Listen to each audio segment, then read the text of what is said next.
Jharkhand Orissa border में माओवादियों की गतिविधि अचानक से तेज हो गई है, जिससे अब ग्रामीणों की समस्याएं बढ़ने वाली है। इस वीडियो में मैं आपको कई गांवों के नाम बताऊंगा जहां अचानक माओवादियों की सक्रियता बढ़ते हुए देखने को मिल रही है। पश्चिम सिंहभूम में नक्सलवाद के बढ़ते दायरे के साथ लोगों के जनजीवन में इसका काफी गहरा असर पड़ा है। पहले माओवादियों ने कोल्हान इलाके में सरजमबुरु तुम्बाहाका में ईस्टर्न रीजनल ब्यूरो का मुख्यालय बनाया। संगाजटा इलाके में भी माओवादियों का गढ़ रहा, लेकिन उसका खामियाजा वहां के ग्रामीणों को आज भी भुगतना पड़ रहा है। जिस इलाके में माओवादियों की गतिविधि तेज हो जाती है, उस इलाके में सबसे पहले वो अपने आप को सुरक्षित रखने के लिए कच्चे पगडंडियों में, जंगलों में, पहाड़ों में बम लगाना शुरू कर देते हैं। लोगों को जंगल जाने से मना किया जाता है, लोग जंगल से महरूम हो जाते हैं। कई मासूम ग्रामीण बम की चपेट में आने से उनकी दर्दनाक मौत हो जाती है। वहीं पुलिस मुखबिरी के आरोप में हत्याओं का सिलसिला भी जारी रहता है। एक समय में कोल्हान इलाके में माओवादियों का ठिकाना रहा करता था। उस समय टोंटो थाना क्षेत्र अंतर्गत चेतनकोड़ा, कांडेलांगुरी, बाबूलाल अंगरिया, नाराकोड़ा, मटका उर्फ जेनाकोड़ा, ये तमाम लोग जंगल से पत्ते लाने गए थे, लकड़ी लाने गए थे और माओवादियों के आईडी बम की चपेट में आकर उनकी दर्दनाक मौत हो जाती है। नाराकोड़ा एक मासूम एकलौता घर का चिराग था। ऐसी कई कहानियां हैं। जीतन लांगुरी राशन डीलर बजाय मुंडारी की मुखबिरी के आरोप में निर्मम हत्या कर दी गई। ये तमाम लोग टोंटो थाना क्षेत्र के रहने वाले थे। वहीं सबसे ज्यादा गोलकेरा थाना क्षेत्र में माओवादियों के आईडी बम की चपेट में आने से लोगों की जान गई है। रंदाय पूर्ति, लोबो गोप, डंगा पूर्ति, बिरसा पूर्ति, सिंगराय पूर्ति, कृष्ण पूर्ति, ये सभी गरीब आदिवासी लोग जंगल पर आश्रित थे। पत्ते लाने, लकड़ी लाने जंगल जाते थे, मगर उन्हें क्या पता था जिस जंगल से उनका पेट भरता है वही जंगल उनकी जान ले लेगा। माओवादियों के बम से जो है उनकी दर्दनाक मौत हो जाती है। वहीं गोलकेरा थाना क्षेत्र के रहने वाले भीमसेन अंगरिया, बुधलाल सुरिन, जुक्सी अंगेरिया, चारो पूर्ति, बोयराम लुगुन, प्रेम सुरिन, ये सभी गरीब आदिवासियों की पुलिस मुखबिरी के आरोप में हत्याएं कर दी गई। ये तो सिर्फ 2 थाना क्षेत्र की घटना है, लेकिन सोचिए, नक्सलवाद के कारण इन तमाम मासूम निर्दोष ग्रामीणों की हत्याओं के बाद इनके परिवार का जनजीवन कैसे गुजर रहा होगा।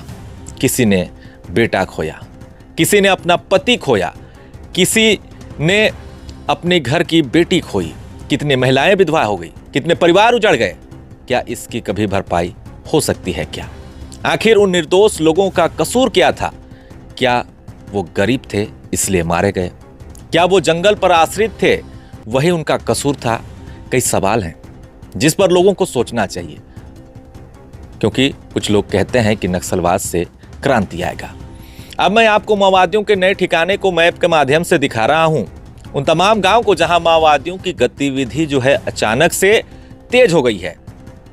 जांगीदिरी, केंदू घाटी, आंबा झरन, मानको, होयोबुरु, बाबा गिरधार धाम इलाका, करदा, सरगीगढ़ और आसपास के बसने वाले कई गांव जहां माओवादियों की गतिविधि तेज हो गई है। ऐसे इलाकों से माओवादियों के लिए अब उनके जरूरतों की सामान की आपूर्ति की जा रही है। उस इलाके को सुरक्षित बनाने के लिए संभावना जताया जा रहा है कि उन जंगलों में भी माओवादियों के द्वारा हो सकता है आईडी बम बिछाए जा रहे होंगे। ऐसे में खतरा उन इलाकों के बसने वाले ग्रामीणों को होगा, जो जंगल जाते हैं, जो पत्ते तोड़ने जाते हैं, जो लकड़ी पर अपना परिवार चलाते हैं। क्योंकि पिछले कई घटनाओं से यह साफ पता चलता है कि जिस भी इलाके में माओवादियों की गतिविधि बढ़ने लगती है, वहां सैकड़ों आईडी बम जंगलों में माओवादियों के द्वारा बिछा दिए जाते हैं और उसकी चपेट में आम निर्दोष ग्रामीण आ जाते हैं।